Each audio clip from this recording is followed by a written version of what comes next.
नमस्कार दोस्तों, स्वागत है आपका गर्व से सनातनी चैनल पे। क्या कोई पापी सिर्फ भक्ति के कारण मोक्ष पा सकता है? क्या भगवान शिव अपने भक्तों के सभी पाप क्षमा कर सकते हैं? आज हम आपको एक ऐसे व्यक्ति की कथा सुनाने जा रहे हैं जिसने अपना जीवन बुराई में बिताया, लेकिन फिर भी उसे शिव कृपा से स्वर्ग प्राप्त हुआ। ये कहानी है चंद्रसेन की, जो आपको भक्ति और भगवान की महिमा पर गहराई से सोचने पर मजबूर कर देगी। तो चलिए शुरू करें। महाशिवरात्रि की कहानी। किसी गांव में एक ब्राह्मण परिवार रहता था। ब्राह्मण का लड़का चंद्रसेन दुष्ट प्रवृत्ति का था। बड़े होने पर भी उसकी इस नीच प्रवृत्ति में कोई अंतर नहीं आया, बल्कि उसमें दिनों दिन बढ़ोत्तरी होती गई। वह बुरी संगत में पड़कर चोरी चकोरी तथा जुए आदि में उलझ गया।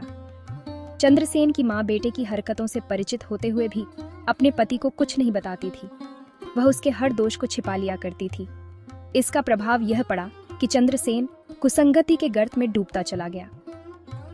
एक दिन ब्राह्मण अपने यजमान के यहाँ पूजा करवाकर लौट रहा था, तो उसने मार्ग में दो लड़के के सोने की अंगूठी के लिए लड़ते देखा। एक कह रहा था कि यह अंगूठी चंद्रसेन से मैंने जीती है।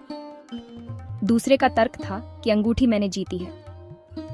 यह सब देख सुनकर ब्राह्मण बहुत दुखी हुआ। उसने दोनों लड़कों को समझाकर अंगूठी ले ली। घर आकर ब्राह्मण ने पत्नी से चंद्रसेन के बारे में पूछा। उत्तर में उसने कहा, यही तो खेल रहा था अभी, जबकि हकीकत यह थी कि चंद्रसेन पिछले 5 दिनों से घर नहीं आया था।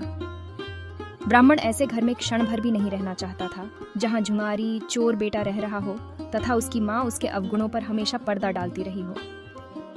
अपने घर से कुछ चुराने के लिए चंद्रसेन ढूंढ ही रहा था कि दोस्तों ने उसके पिता की नाराजगी उस पर जाहिर कर दी। वह उल्टे पांव भाग निकला। रास्ते में एक मंदिर के पास कीर्तन हो रहा था। भूखा चंद्रसेन कीर्तन मंडली में बैठ गया। उस दिन शिवरात्रि थी। भक्तों ने शंकर भगवान को तरह तरह का भोग चढ़ाए थे। चंद्रसेन इसी भोग सामग्री को उड़ाने की ताक में लग गया।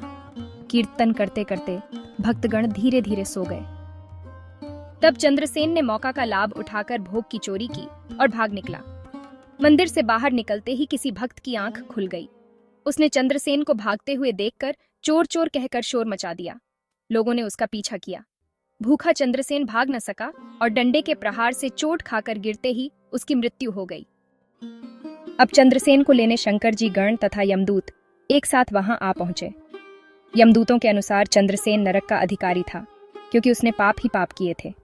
लेकिन शिव के गणों के अनुसार चंद्रसेन स्वर्ग का अधिकारी था, क्योंकि वह शिव भक्त था। चंद्रसेन ने पिछले 5 दिनों से भूखे रहकर व्रत तथा शिवरात्रि का जागरण किया था। चंद्रसेन ने शिव पर चढ़ा हुआ नैवेद्य नहीं खाया था। वह तो नैवेद्य खाने से पूर्व ही प्राण त्याग चुका था। इसलिए भी शिव के गणों के अनुसार वह स्वर्ग का अधिकारी था। ऐसा भगवान शंकर के अनुग्रह से ही हुआ था, अतः यमदूतों को खाली हाथ लौटना पड़ा। इस प्रकार चंद्रसेन को भगवान शिव के सत्संग मात्र से ही मोक्ष मिल गया। इस प्रकार चंद्रसेन ने अनजाने में ही सही शिवरात्रि का व्रत और जागरण किया और शिव कृपा से उसे मोक्ष प्राप्त हुआ।